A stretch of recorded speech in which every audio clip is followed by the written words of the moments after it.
Hello champions, कैसे हैं आप सभी? बेटर बेटा, मैं अनुज गुप्ता आपके लिए नई नई अकाउंटेंसी से रिलेटेड वीडियोस बनाता रहता हूं और हमने इस बार एक नए तरीके से वीडियोस बनाने की कोशिश की जिसमें हमने टॉप मोस्ट सेलेक्टेड एमसीक्यूज को सेलेक्ट किया था। इस वीडियो में भी हम एमसीक्यूज को सेलेक्ट कर रहे हैं। उससे पहले, इस वीडियो से पहले बेटा, आप प्रीवियस वीडियो जिसमें हमने लगभग 15 से 20 एमसीक्यू को कवर किया है उसको जाके देख लीजिएगा। मैं आपको लिंक डिस्क्रिप्शन में प्रोवाइड कर दूंगा। उसको देखने के बाद आप इसको देखिएगा और ये ही वो एमसीक्यू हैं जिनसे आपके 24 तारीख वाले पेपर में क्वेश्चंस आने वाले हैं। ठीक है बेटा, क्वेश्चंस तो सेम टू सेम नहीं आएंगे लेकिन यही टॉपिक होंगे और यहीं से कुछ ना कुछ पूछा जाएगा। हमने अपने एमसीक्यूज का अच्छे से ऑपरेशन किया है, तो अब क्वेश्चन कैसा भी आ जाए हमसे बच के नहीं जाएगा। ठीक है, तो उसी सीक्वेंस में स्टार्ट करते हैं। क्वेश्चन, अगला क्वेश्चन है, if a share of ₹10 issued at a premium of 2 पर शेयर। एक शेयर जिसकी फेस वैल्यू कितनी है, 10 रुपये, और वो इशू किया गया था 2 रुपये के प्रीमियम पर।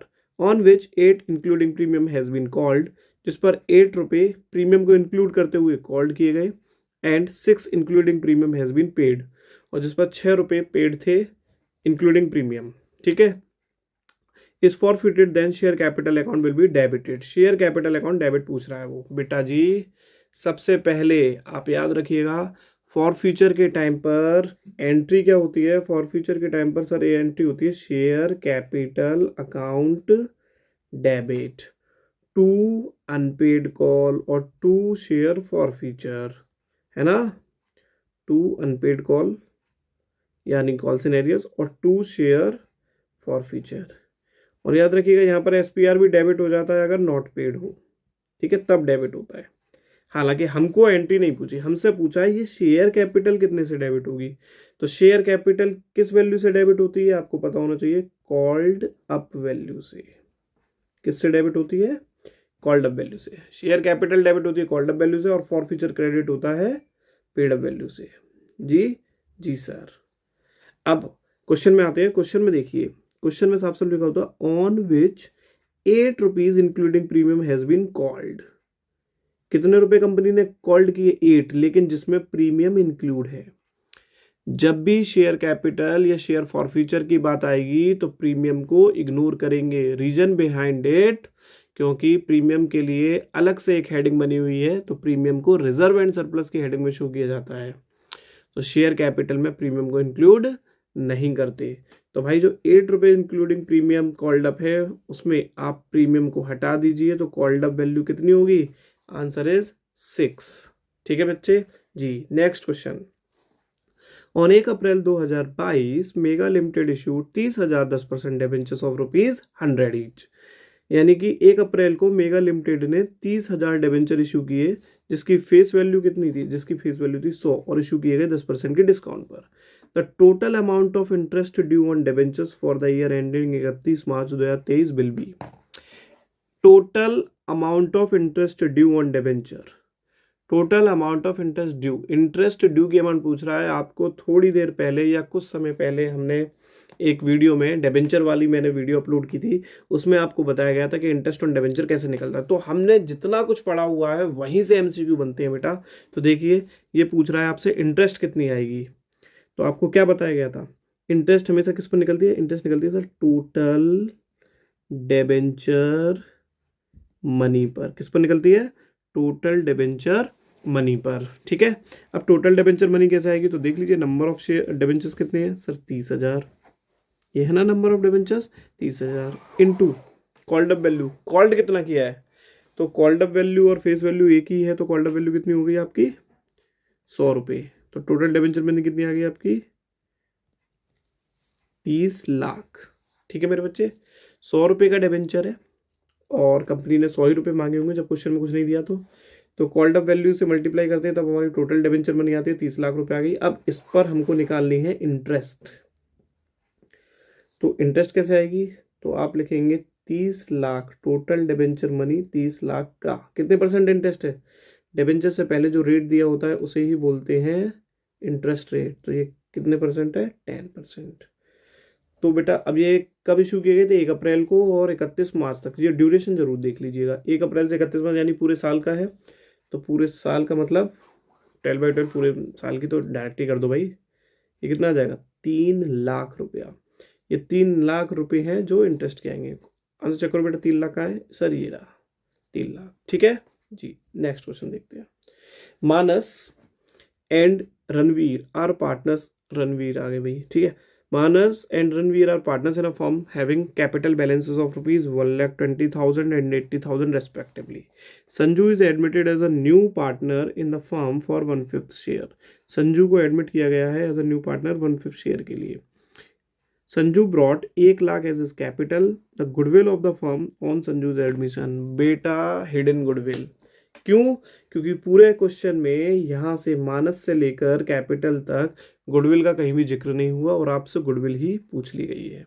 हिडन गुडविल, हिडन गुडविल के लिए सर ने बहुत बढ़िया तरीका आपको बताया हुआ। क्या? केवल 2 लाइनों से हिडन गुडविल आती है। पहला आपको क्या चाहिए सर? हमको चाहिए टोटल फर्म्स कैपिटल।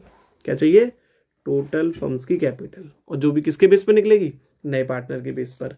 नया पार्टनर कितनी कैपिटल ला रहा है? Sanju brought 1 lakh as his capital. तो 1 लाख की कैपिटल है संजू की। कितने शेयर के लिए है सर? ये 1/5 शेयर के लिए। तो इसका क्या कर देंगे? रेसिप्रोकल। तो टोटल फर्म्स की कैपिटल आ गई जी सर, आ गई। इसमें से लेस कर दीजिए adjusted capital, adjusted capital of all partners. सभी पार्टनर्स की एडजस्टेड कैपिटल को लेस कर दीजिए। सभी पार्टनर की एडजस्टेड कैपिटल यानी कि 1,20,000 ये आ गई भैया की मानस की। रणवीर भैया की है आपकी 80,000 और ऑल पार्टनर्स ले रहे हैं adjusted capital of all partners. All partners का मतलब क्या है? ये नए पार्टनर भी इस पे इंक्लूड किए जाएंगे, यानी 1 लाख इनकी भी है भैया की। ठीक है बेटा। अगर कोई प्रॉफिट हो एडजस्टेड कैपिटल में, एडजस्टेड कैपिटल का फॉर्मूला होता है opening capital plus profit plus reserves minus losses.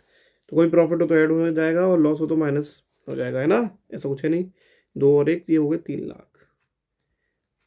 अब टोटल फर्म्स कैपिटल में से लेस कर दीजिए एडजस्टेड कैपिटल। आंसर कितना बच रहा है बेटा? बोलो जल्दी से बोलो सर। 2 लाख। 2 लाख रुपए ये तो आ गई फर्म्स की गुडविल। पूछ क्या रहे हैं? Goodwill of the firm, firm की पूछ रहे हैं भाई। तो आंसर इज 2 लाख रुपए। ठीक है। इसमें संजू की भी पूछ सकते थे तो संजू का शेयर निकाल देते 1/5, आंसर आ जाता। ठीक है।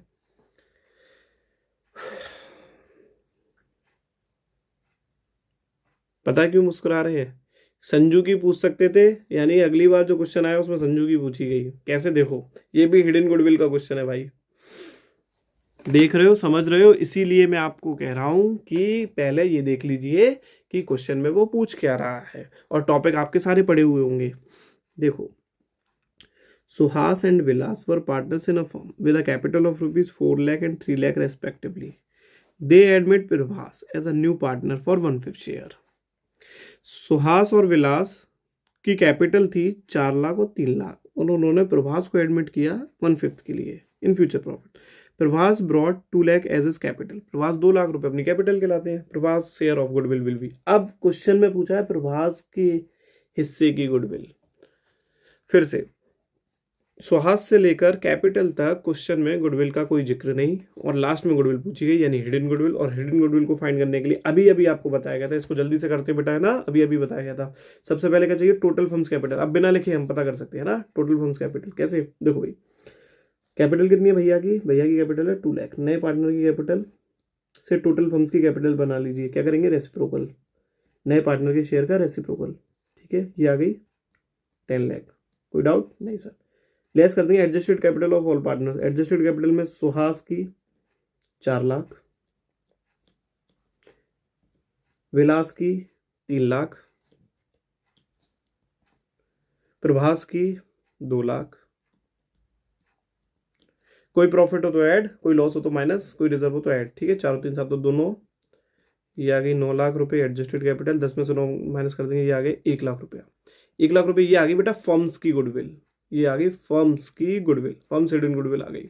पूछा क्या है? Prabhas share of goodwill. तो 1 लाख में प्रभास का हिस्सा है। प्रभास कितने शेयर के लिए आ रहा है? 1/5 के लिए। बताइए, आंसर इज 20,000 सर। ठीक है बच्चे जी। आगे बहुत ही बढ़िया क्वेश्चन है, देखिएगा ध्यान से। Which of the following items can not be recorded in the capital account. इनमें से कौन सा आइटम कैपिटल अकाउंट में रिकॉर्ड नहीं किया जा सकता? ऑफ पार्टनर्स, मतलब पार्टनर्स के कैपिटल अकाउंट में रिकॉर्ड नहीं किया जा सकता। If the capital account are fix. अब अगर क्वेश्चन में पार्टनर अपना कैपिटल अकाउंट फिक्स रखते हैं तो पूछा गया है कि कौन सा आइटम रिकॉर्ड नहीं किया जाएगा, तो बेटा आप पहले ये याद कर लीजिए कि जब पार्टनर की कैपिटल फिक्स होती है तो उसमें कौन कौन से आइटम रिकॉर्ड किए जाते हैं। अगर पार्टनर्स की कैपिटल फिक्स है तो इसका मतलब है पार्टनर अपनी कैपिटल को चेंज करना नहीं चाहते, लेकिन दो केसेस ऐसे होते हैं जिसमें चेंज हो सकती है, ठीक है। बाकी की सारी चीज़ें जो भी पार्टनर से रिलेटेड है वो कहाँ जाती हैं सर, वो जाती हैं पार्टनर्स करंट अकाउंट में। तो आपको क्या याद करना है, आपको याद करना है पार्टनर्स कैपिटल अकाउंट में क्या क्या आता है। पार्टनर्स कैपिटल में आएगा ओपनिंग बैलेंस ऑफ कैपिटल, ठीक है, पार्टनर की ओपनिंग कैपिटल का बैलेंस। दूसरा क्लोजिंग बैलेंस ऑफ कैपिटल। तीसरी क्या चीज आ सकती है जिससे वो चेंज हो जाती है कैपिटल, तीसरी आती है एडिशनल कैपिटल इंट्रोड्यूस। और चौथा आता है विदड्रॉन ऑफ कैपिटल या fix withdrawn of fix capital, ठीक है। चार चीजें आती हैं केवल, opening balance of capital, closing balance of capital, additional capital introduce और अमाउंट ऑफ कैपिटल विदड्रॉन, ठीक। अब देखो बेटा इसमें पूछा है can not be recorded. Opening balance of capital record किया जाता है, एडिशनल कैपिटल की जाती है, विड्रॉल ऑफ कैपिटल की जाती है रिकॉर्ड, तो क्या नहीं किया जाता वो पूछा गया है, जो नहीं किया जाता आंसर इज ड्राइंग। समझ गए बच्चे जी। ये आ गया आपका असर्शन रीजन। असर्शन रीजन को पहले आराम से बहुत इत्मीनान से स्टडी कर लीजिए। जैसे if a partnership firm at the time of admission the new partner brings in an agreed amount of capital either in cash और काइंड। क्वेश्चन में कह रहे हैं कि जब नया पार्टनर एडमिट होता है तो वो कैपिटल की अमाउंट लेकर आता है या तो कैश में या काइंड में। बोलो हाँ या ना। हाँ सर, नया पार्टनर कैपिटल और गुडविल की अमाउंट कैश में भी ला सकता है और काइंड में भी ला सकता है, तो ये तो करेक्ट है भैया। आगे, in a partnership firm at the time of admission the new partner acquires the right to share the assets and the profits of the partnership firm. भैया पार्टनरशिप फर्म में जो पार्टनर एडमिट होता है उसे आते ही दो राइट मिल जाते हैं। कौन कौन से? एक तो फर्म की एसेट में हिस्सा पाने का राइट मिल जाता है, फर्म की एसेट में शेयर पाने का राइट मिल जाता है, और एक फर्म के प्रॉफिट में शेयर पाने का राइट मिल जाता है। तो both assertion and reason are correct and correct explanation. ठीक है बच्चे जी सर। अगला क्वेश्चन, 1 जनवरी 2023 अभिषेक का partner advance a loan of ₹3 lakh. 1 जनवरी 2023 को अभिषेक ने, जो कि एक पार्टनर था, उसने फर्म को लोन दिया कितने का? 3 लाख रुपए का।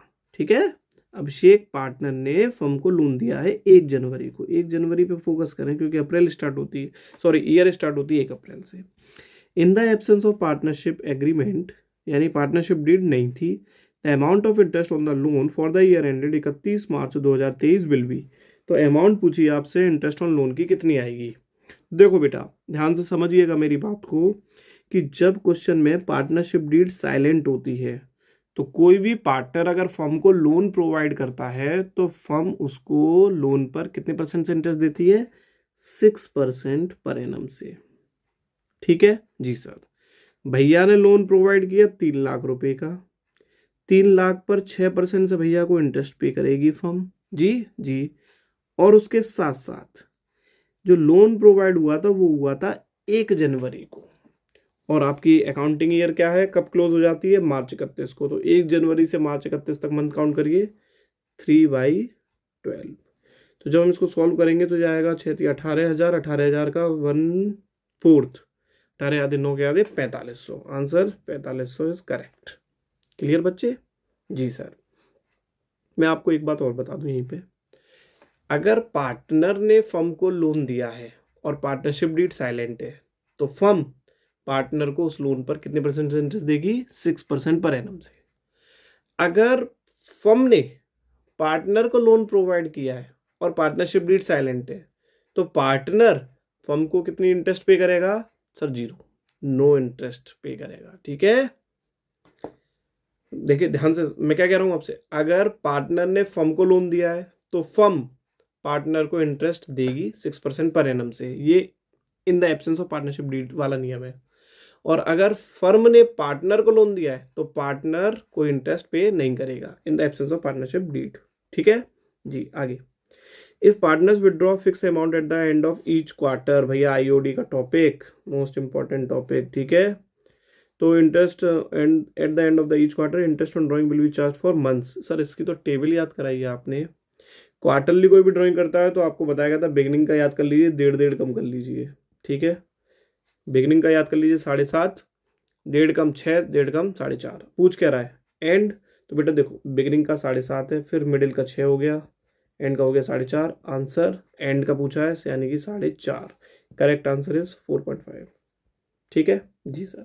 आगे देखो क्वेश्चन क्या कह रहा है, Nandita and Prabha were partners in a firm. Nandita withdrew 3 lakh during the year of personal use for personal use. The partnership deed provides for charging interest on drawing 10% per annum. Interest on Nandita's drawing for the year ended 31 March 2024 will be। बेटा जी फिर से interest on drawing का ही question है अब, लेकिन आपसे नंदिता के बारे में पूछ रहे हैं। नंदिता की इंटरेस्ट ऑन ड्राइंग बताइए। तो देखो भाई 3 लाख रुपए नंदिता की ड्राइंग है, इस पर रेट ऑफ इंटरेस्ट क्या है सर? रेट ऑफ इंटरेस्ट है 10%। ठीक है बच्चे जी। अब डेट ऑफ ड्राइंग देखो, नंदिता ने ड्राइंग करी कब है भाई? क्वेश्चन में कहीं पर भी डेट ऑफ ड्राइंग नहीं दी। अब जब डेट ऑफ ड्राइंग नहीं दी है तो इंटरेस्ट कितने महीने की निकलती है सर? 6/12 की। क्यों निकलती है? क्योंकि ये माना जाता है कि पार्टनर जो है वो मिडिल ऑफ द मंथ या middle of the year drawing करता है। ठीक है, तो ये 3 लाख का 10%, 30,000, 30,000 क्या आते 15,000। तो आंसर क्या आ जाएगा बेटा? 15,000। ठीक है जी सर। आगे देखिए, अब ये आपका पार्ट बी में से आ गया है ना, volume 3। Paid ₹5 lakh to acquire shares in नेलीगेयर इंडस्ट्रीज। यानी कि हमने 5 लाख, हमने मतलब कंपनी ने 5 लाख रुपए पे किए शेयर्स को एक्वायर करने के लिए, यानी शेयर्स को खरीदने के लिए किसी कंपनी के। जब भी कोई कंपनी किसी दूसरी कंपनी के शेयर खरीदती है, इसका मतलब वो क्या कर रही है? वो इन्वेस्ट कर रही है, इन्वेस्टमेंट खरीद रही है। क्या खरीद रही है? इन्वेस्टमेंट। और ये लॉन्ग टर्म है तो इसको क्या बोलेंगे? एनसीआई खरीद रही है। ठीक है। And received a dividend of ₹30,000 after acquisition. और जब उसे शेयर मिल गए थे तो उसके बाद कंपनी ने 30,000 रुपये का डिविडेंड रिसीव किया। ठीक है, तो भाई शेयर खरीदे तो उस पर डिविडेंड तो मिलेगा ही मिलेगा। दिस ट्रांजेक्शन विल रिजल्ट इन, तो इस ट्रांजेक्शन का क्या रिजल्ट होगा? तो पहले मैं आपको बता दूं कि जब भी हम किसी कंपनी के शेयर खरीदते हैं, यानी कि जब भी कोई कंपनी किसी दूसरी कंपनी के शेयर खरीदती है तो इट मीन्स वो इन्वेस्टमेंट्स खरीद रही है। ठीक है, अब शेयर क्योंकि लॉन्ग टर्म होते हैं इसीलिए वो नॉन करेंट इन्वेस्टमेंट खरीदी। बेटा नॉन करेंट इन्वेस्टमेंट्स का खरीदना बेचना या किसी भी एसेट का खरीदना और बेचना किस एक्टिविटी से रिलेटेड है सर? आपने बताया इन्वेस्टिंग एक्टिविटी से रिलेटेड है। किससे रिलेटेड है? इन्वेस्टिंग से। फाइनेंसिंग वाला कट गया, फाइनेंसिंग वाला कट गया। ठीक है, ऑप्शन ये तो कट ही गए। अब रहेगा इन्वेस्टिंग एक्टिविटी। अब इन्वेस्टिंग एक्टिविटी में जब हमने शेयर खरीदे तो 5 लाख रुपए से कैश का इनफ्लो होगा आउटफ्लो होगा? सर आउटफ्लो होगा। और डिविडेंड मिलेगा। देखिए फाइनेंसिंग एक्टिविटी में कौन कौन से आइटम आते थे? 5 आइटम आते थे। Purchases and sale of fixed assets, दूसरा purchases and sale of NCI, तीसरा interest receive, dividend receive, rent receive. ठीक है, तो यहाँ पर डिविडेंड रिसीव है, डिविडेंड रिसीव से कैश का इनफ्लो होता है। हाँ जी सर, इसलिए इसे प्लस कर देंगे। अगर हम नेट रिजल्ट देखें तो भाई 470 माइनस में आ रहा है, यानी कि कैश का क्या हो रहा है? आउटफ्लो। आंसर कैश इनफ्लो नहीं, cash outflow from investing activity 470, D option is correct. Clear बेटे? आगे, issue of debenture will result in inflow of cash. Debenture को हम इशू करते हैं तो कैश का इनफ्लो होता है। डिवेंचर इशू किए क्यों जाते हैं? कैश इकट्ठा करने के लिए, तो कैश का इनफ्लो होता है। करेक्ट है भैया statement. Issue of debenture to vendors for purchasing of machinery. अच्छा, वेंडर से मशीन खरीदी और उसके बदले में उनको डिवेंचर्स दिए, will result in outflow of cash. गलत भैया, गलत है, ये गलत है। क्यों? क्योंकि अगर हम कोई भी एसेट खरीदते हैं तो हमारे पास एसेट आई और हमने पेमेंट में क्या दिया? डिवेंचर दिया। तो देखिए बेटा, कैश फ्लो स्टेटमेंट में कैश का आना यानी कैश का इनफ्लो और कैश का आउटफ्लो देखा जाता है बस, है ना। और यहाँ पर क्या हो रहा है? यहाँ पर हमारे पास से डिवेंचर्स गए क्योंकि हमने पेमेंट में डिवेंचर्स दे दिए और बदले में वेंडर से क्या ले लिया? बदले में वेंडर से ले लिया हमने एक एसेट, मशीन ले ली। मशीन आ रही है, डिवेंचर जा रहे हैं। कैश का बताओ बेटा, इनफ्लो हो रहा है आउटफ्लो हो रहा है? सर कैश का तो नो फ्लो हो रहा है। और यहाँ क्या बोल रहे हैं ये कि कैश का आउटफ्लो होगा। तो ये सही है क्या स्टेटमेंट? सर नहीं, ये सही नहीं है।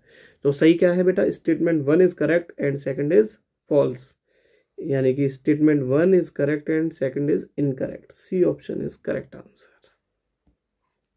अगला क्वेश्चन है, what will be effect of purchase of marketable securities for cash on cash flow statement. बहुत इंपॉर्टेंट क्वेश्चन भाई। क्या? Purchase of marketable securities for cash, किसी कंपनी ने कैश में मार्केटेबल सिक्योरिटीज खरीदी। मैं आपको बता दूं, marketable securities is a part of cash and cash equivalent. पढ़ा होगा CNCE, cash and cash equivalent. ठीक है जी सर। तो मार्केटेबल सिक्योरिटीज हमने अगर ली है तो वो क्या होती है? वो कैश एंड कैश इक्विवेलेंट होती हैं। अब अगर हम मार्केटेबल सिक्योरिटीज लेंगे तो हमारे कैश एंड कैश इक्विवेलेंट क्या होंगे? बढ़ जाएंगे। ठीक है। और कैश में खरीदे हैं, कैश भी क्या होता है? कैश भी sir cash and cash equivalent होता है। ठीक है। मार्केटेबल सिक्योरिटीज खरीदी, मार्केटेबल सिक्योरिटीज आ गई जो कि कैश एंड कैश इक्विवेलेंट का पार्ट है, तो कैश एंड कैश इक्विवेलेंट बढ़ गए। लेकिन कैश पे किया होगा, और कैश पे किया होगा तो कैश एंड कैश इक्विवेलेंट का पार्ट होता है कैश, कैश घट गया, यानी कैश एंड कैश इक्विवेलेंट घट गए। तो एक तरफ मार्केटेबल सिक्योरिटीज से कैश एंड कैश इक्विवेलेंट हमारा बढ़ रहा है, तो वहीं दूसरी तरफ कैश हमारा कम भी तो हो रहा है।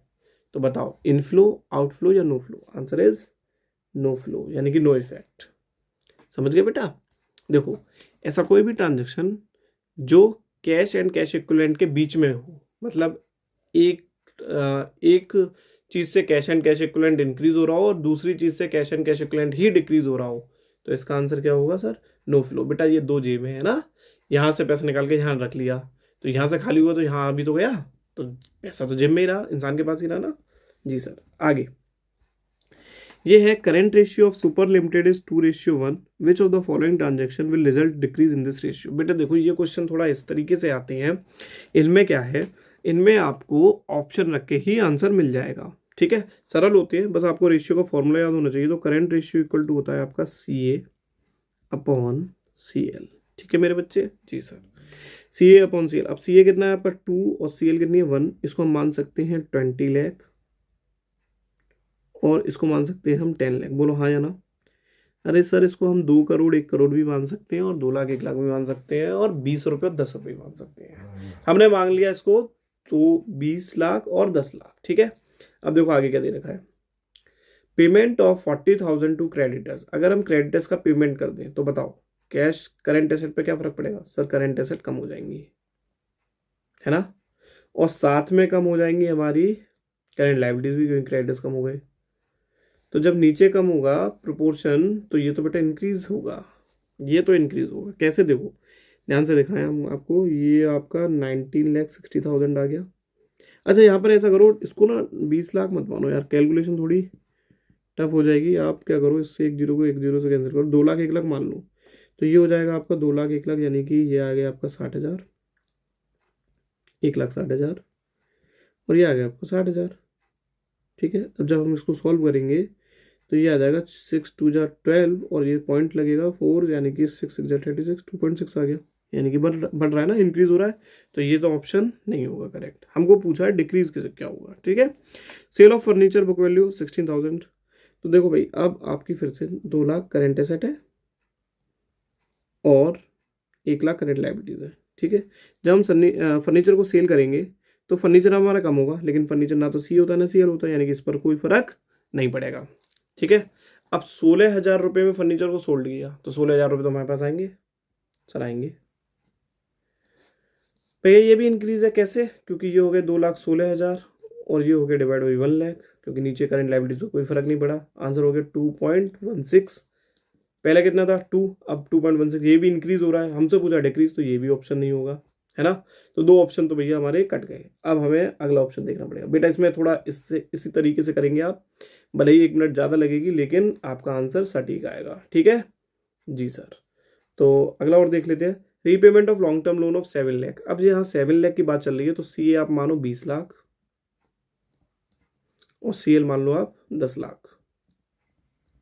अब रीपेमेंट करो लॉन्ग टर्म लोन का। देखो लॉन्ग टर्म लोन CA होता है या CL होता है? सर लॉन्ग टर्म लोन ना CA होता है ना CL होता है, लेकिन जब हम लॉन्ग टर्म लोन का रीपेमेंट करेंगे तो देंगे क्या बदले में? सर कैश देंगे 7 लाख रुपए। तो जब कैश देंगे तो कैश CA होता है CL होता है? सर CA होता है। CA क्या होगी हमारी? कम हो जाएगी।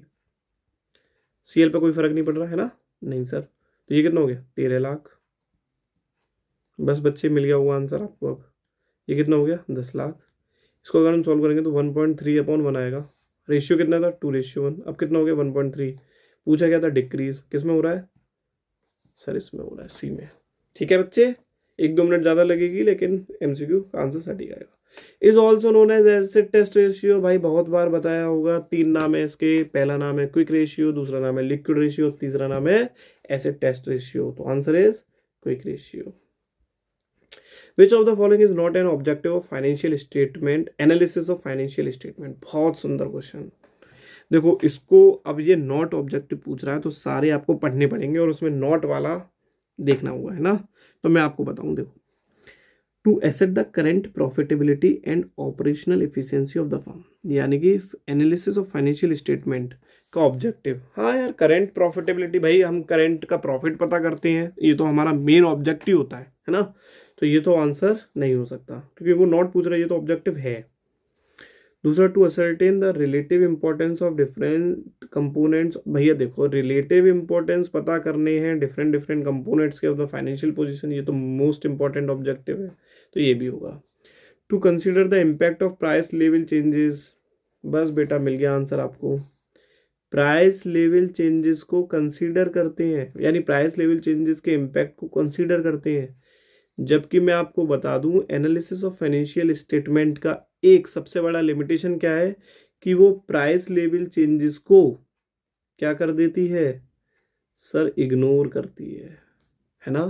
वो कंसीडर नहीं करती है, वो इग्नोर करती है, ये उसकी लिमिटेशन है।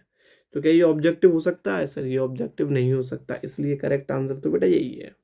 ठीक है, लास्ट वाला कह रहा है कि प्रॉफिटेबिलिटी के रीजन, प्रॉफिटेबिलिटी में जो चेंज आया उसके रीजन को पता करते हैं। हाँ, तो कंपैरेटिव स्टेटमेंट से ये भी पता कर लेते हैं, तो ये भी ऑप्शन नहीं होगा। तो करेक्ट आंसर क्या है बेटा, प्राइस लेवल चेंजेस का इम्पैक्ट कंसीडर नहीं किया जाता है बल्कि वो इग्नोर कर देती है। ठीक है, तो ये उसका ऑब्जेक्टिव नहीं है।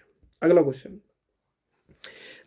बहुत important question, last year board में आया था। Short term highly liquid investments qualify as cash and cash equivalent if they are realisable into known amount of cash from the date of acquisition within a period। बेटा short term highly liquid investment का time duration होता है, देखिए एक होती है आपकी current assets, उनका टाइम ड्यूरेशन होता है बिफोर या विद इन 12 मंथ्स। एक होती है आपकी हाईली लिक्विड एसेट्स या लिक्विड एसेट्स, उनका टाइम ड्यूरेशन होता है 3 और लेस मंथ्स। तो आंसर इज 3 मंथ्स। ठीक है, विच of the following item is not included in cash and cash equivalent. तो जब ये नॉट वाले क्वेश्चन आते हैं ना, तो आपको पता होना चाहिए कि एक्चुअल में वो क्या है। भाई कैश एंड कैश इक्विवेलेंट कौन सा आइटम इंक्लूड नहीं करते, तो आपको ये पता हो कि कैश एंड कैश इक्विवेलेंट में क्या आता है। Sir cash and cash equivalent में डिमांड डिपॉजिट आता है। शॉर्ट टर्म मार्केटेबल सिक्योरिटीज आती हैं, बिल्कुल आती हैं। चेक इन हैंड आता है सर, आता है। तो क्या नहीं आता सर, ट्रेड रिसीवेबल नहीं आता क्योंकि वो करंट एसेट होता है। तो आंसर क्या है नॉट इंक्लूडेड में, आंसर है ट्रेड रिसीवेबल। क्या आंसर है बेटा, ट्रेड रिसीवेबल। ठीक है जी सर, आगे देखिएगा। आगे है is not a tool of financial statement analysis. Financial statement analysis का टूल नहीं है, तो पहले आपको टूल पता होने चाहिए कौन कौन से हैं। कंपैरेटिव, जिसका दूसरा नाम हॉरिजॉन्टल, तीसरा नाम डायनेमिक। दूसरा कॉमन साइज स्टेटमेंट, जिसका दूसरा नाम है स्टैटिक और तीसरा नाम वर्टिकल एनालिसिस। तीसरा कैश फ्लो और चौथा रेशियो। देखो भाई, फाइनेंशियल स्टेटमेंट एनालिसिस का टूल नहीं है पूछ रहा है। कंपैरेटिव होता है, रेशियो होता है सर, कैश फ्लो होता है सर, तो कौन सा नहीं होगा, इनकम स्टेटमेंट नहीं होगा। बहुत ही अच्छा question. Common size statement, each item is expressed as percentage of, ये तो बच्चा है भैया। कॉमन साइज इनकम स्टेटमेंट में सभी परसेंटेज किस बेस पर शो की जाती है, रेवेन्यू फ्रॉम ऑपरेशन। और कॉमन साइज बैलेंस शीट में सभी परसेंटेज किस बेस पर शो की जाती है, टोटल एसेट या टोटल लायबिलिटीज के बेस पर। ठीक है जी सर, अगला क्वेश्चन देखिएगा। अगला क्वेश्चन है snow limited earned a profit of ₹2 lakh after charging depreciation of 50,000। Snow limited ने प्रॉफिट अर्न किया 2 लाख रुपए का, डेप चार्ज करने के बाद 50,000 रुपए की। सो operating profit before working capital changes would be 2.5 lakh. तो उसका operating profit before working capital changes हो गया 2.5 लाख। तो ये आपको पता होना चाहिए बेटा कि सबसे पहले आप नेट प्रॉफिट लिखते हैं, उसमें एडजस्टमेंट के थ्रू 7 आइटम्स और 4 आइटम्स को ऐड करते हैं और लेस करते हैं, जिसमें डेप्रीशिएशन क्या होता है, डेप्रीशिएशन ऐड होता है। नेट प्रॉफिट है आपका 2 लाख, डेप्रीशिएशन है आपका 50,000। डेप्रीशिएशन एक नॉन कैश आइटम होता है इसलिए उसको ऐड कर देते हैं, ठीक है। तो ये हो गया आपका 2.5 लाख, ठीक जी सर। और ये क्या आता है, इसको बोलते हैं operating profit before working capital changes. तो बताओ ये पहला स्टेटमेंट ट्रू है या फॉल्स है? सर सही है, ये तो यही होगा 2.5 लाख। दूसरा, depreciation is added back to net profit as it is does not result in any cash flow. हाँ बिल्कुल सही बात है, क्योंकि ये जो नॉन ऑपरेटिंग और नॉन कैश आइटम्स होते हैं इनको इसीलिए तो ऐड किया जाता है क्योंकि इनसे कैश का इनफ्लो नहीं हुआ था, तो इनको वापस से ऐड कर देते हैं हम नेट प्रॉफिट में। तो बोथ स्टेटमेंट आर करेक्ट। देखो भैया कहाँ है ये आंसर, कहाँ है? Both the statement are false, both the statement are true, तो डी ऑप्शन इज करेक्ट। अगला है the quick ratio of company is 1:1, which of the following transaction will result in increase in quick ratio.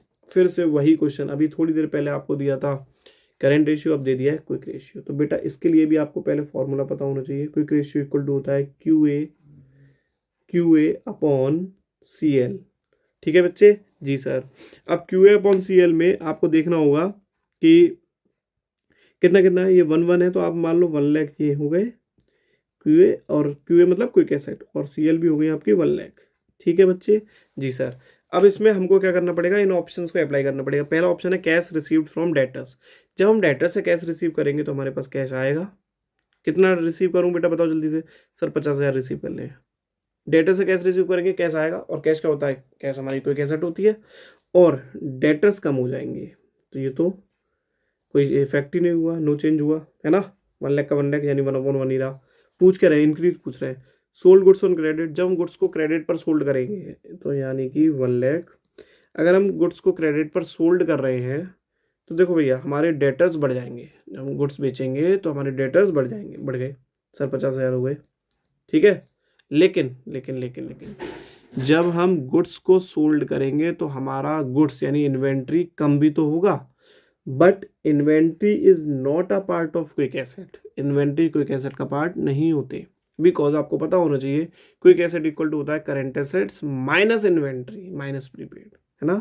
तो current asset में से inventory को minus कर देते हैं तब क्विक एसेट आती है, यानी कि क्विक एसेट में इन्वेंट्री को इंक्लूड नहीं करते। तो यहाँ पर 50,000 रुपये से हमारा क्या हो जाएगा, 50,000 रुपये से हमारे डेटर्स बढ़ जाएंगे। इन्वेंट्री कम होगी लेकिन उसको माइनस नहीं करेंगे क्योंकि वो करंट एसेट में से कम होगी। अपॉन करंट लायबिलिटी सेम रहेंगी। बेटा आप ध्यान से देखेंगे तो ये आ गया 1,50,000 और ये आ गया 1 लाख, ठीक है। अब इसको सॉल्व करेंगे तो ये आ गया 1.5/1। भैया रिजल्ट इंक्रीज पूछा था, आंसर बी इज करेक्ट। आगे देखिए, the amount of share capital which company is authorise to issue by its memorandum of association is known as. हो अभी अभी आपको थोड़ी देर पहले सभी कैपिटल के बारे में बताया गया था, दोबारा बता दूं। नॉमिनल कैपिटल, इसका दूसरा नाम होता है रजिस्टर्ड कैपिटल, तीसरा नाम ऑथोराइज कैपिटल, चौथा नाम मैक्सिमम कैपिटल। और ये वो कैपिटल होती है जिससे कोई भी कंपनी स्टार्ट की जाती है या रजिस्टर्ड की जाती है, और यही कंपनी के इंपॉर्टेंट डॉक्यूमेंट एमओए में लिखी होती है। इससे ज़्यादा के शेयर कंपनी इशू नहीं कर सकती। तो ये एमओए की कैपिटल पूछ रहे हैं, आंसर यही है नॉमिनल कैपिटल। बेटा रिजर्व कैपिटल क्या होता है? Reserve capital sir called up capital का वो पार्ट होता है जो कंपनी द्वारा कॉल्ड किया जाएगा यानी मांगा जाएगा, लेकिन कब? At the time of winding up, winding up के टाइम पर। इशूड कैपिटल क्या होता है? Issued capital is a part of authorised capital. Sir authorised capital का वो पार्ट जो कंपनी द्वारा पब्लिक में ऑफर कर दिया जाता है या जिससे इनवाइट किया जाता है, उसे बोलते हैं issued capital. Subscribe capital, issued capital का वो पार्ट यानी कंपनी ने अभी ऑफर किया था पब्लिक को, वो तो होगी इशूड। अब इशूड कैपिटल का वो पार्ट जिसे एक्चुअल में पब्लिक ले ले, वो होती है सब्सक्राइब कैपिटल, ठीक है। अगला और बहुत important question, according to SEBI guidelines minimum subscription of capital can not be less than of. SEBI के अकॉर्डिंग जो मिनिमम सब्सक्रिप्शन है वो 90% है।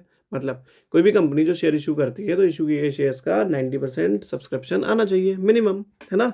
तो ये किसका 90% होता है? सर आपने तो बताया इशूड का, इशूड कैपिटल का 90%, ठीक है मेरे बच्चे जी सर। आगे देखो, debentures on which a company does not give any undertaking for the repayment of money borrowed are called.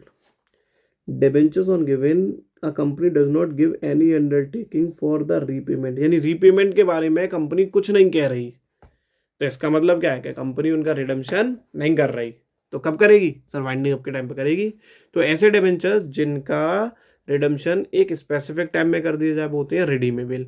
और ऐसे डिबेंचर जिनका रिडम्पशन कंपनी के वाइंडिंग अप के टाइम पर किया जाता है उसे बोलते हैं इररिडीमेबल डिबेंचर। क्या बोलते हैं बेटा? Irredeemable debenture. तो देखो यहाँ पर इररिडीमेबल, बेटा इररिडीमेबल कम, अब देखो बोर्ड खेल गया आपके साथ। परपेचुअल इररिडीमेबल का ही दूसरा नाम होता है, ठीक है, इररिडीमेबल डिबेंचर। तो correct answer is C, irredeemable debenture.